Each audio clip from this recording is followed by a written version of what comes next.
All right, so the Power Four conference championships are over now. I did watch, or I really watched mostly these games, but I was paying attention a little bit to the other conference games, like the MAC one and the SWAC, and also the other day I was watching of course the Mountain West one and the American Athletic one. So I was paying attention to those, but I'm gonna focus on the Power Four.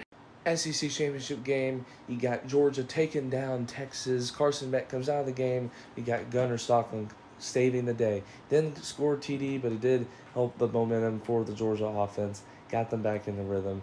Got them back in the game. Got them going to take the win, and got great drives on the field. Got the first and goal in overtime. Then they come out last place. Carson Beck handed the ball off.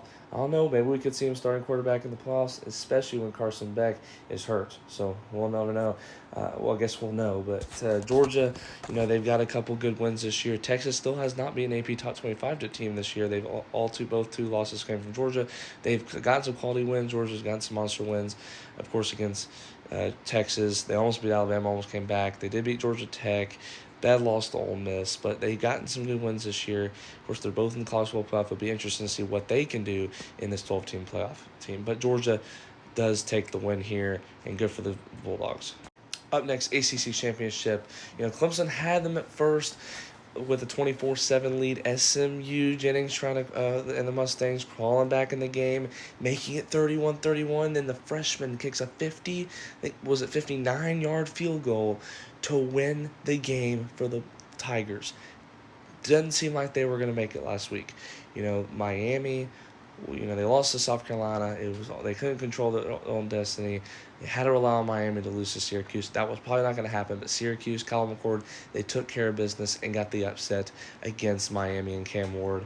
And Miami may not even make the playoffs now, but that put Clemson in the spot. It's like, okay, SMU's a good team. Now they got to go beat them. Clemson did the exact same thing. What a game from them. The game from the quarterback.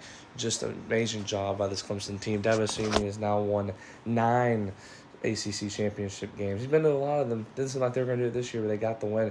This team is probably going to be a lower seed, of course. You've got, we'll explain why in just a second. Boise State winning, and then you got Georgia winning, so they'll be higher. And then you have the other two teams we'll talk about in a second from the Big Ten and the Big 12 going to be in that top 4. So because Clemson was a lower one, they're going to be now probably at 11 or 12 seed. If you want to sneak in SMU or Alabama, we'll discuss that in a second. The Big Ten championship, you've got Penn State and Oregon, both top 4 in the state. Number 3 Penn State and number 1 for Oregon. Both quarterbacks played their hearts out. Aller and Gabriel, amazing games from them. Penn State actually showed up for this one, so you can't really say something about James Franklin this time. But Penn State did a great job here. They have a good fight. They kept going with their offense. No defense showed up. I guess it was optional. Oregon did the same exact thing, but they had a fantastic offense. We knew their offense was powerful. We knew they were a dominant offense, and I said it the other day on my preview video. They've got a pretty good offense, and they could run right through Penn State. That's what they did. But on the other hand, their defense also sucked. But that's what it was when they got it. When it mattered most, they got the pick. Was not the best pass with a 50-50 shot by Drew Aller, but it was a good fight by both teams. Both are going to go to the playoffs. Probably if Penn State can maybe win those big games, they can maybe do some damage and go far. Oregon, of course, looking like they can definitely go win a national championship, and I like the Ducks, so hopefully they do. But good job to Oregon. Finally, the Big 12 championship game: Arizona State taking on Iowa State. Where the Sun Devils, Arizona State knocked the crap out of Iowa State today.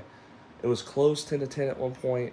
And then the Sun Devil pulled away. It starts with Cam Scatabo. 2 TDs, 176 yards today. And, man, that kid is a dog. He is a monster. Just like the whole entire team. This team maybe can make a big run. This team will be a top 4 seed due to what happened with Clemson. They'll be good enough to get that, most likely, unless the committee does something weird. I don't think they should, but they've done weird stuff before. This team is no joke. People should be frightened of this team. This is not the same Arizona State we've seen in the past. They were picked last to go in the Big 12 this year. I mean, I don't blame them. From last year, and before recent years, no one expected them to really be this good. Going to the Big 12 championship, having a chance at the playoffs. I told you at the beginning of the season, the person that's receiving the information, thought you were crazy. No one thinks Arizona State's going to the playoffs, and they did. Very well coached team by Coach Kenny. Coach Kenny was just had a bad season last year. He was able to make this team much better this year. Props to him. Props to the Sun Devils. Iowa State had a good year too, and not like they were a joke. Arizona State blew them out. They blew BYU out for a while, but then they came back. But they still beat them. They're doing a lot of damage to these good teams. Watch out, whoever's in the playoffs. So I'll be rooting for you, Arizona State. But that's going to wrap up today's video. Thank you so much for watching. I'll see you next time, Dog Squad. Enjoy the Selection Sunday tomorrow. I'll post a post of the official bracket and maybe some bowl games throughout the day. See you next time, Dog Squad. Peace and enjoy NFL tomorrow.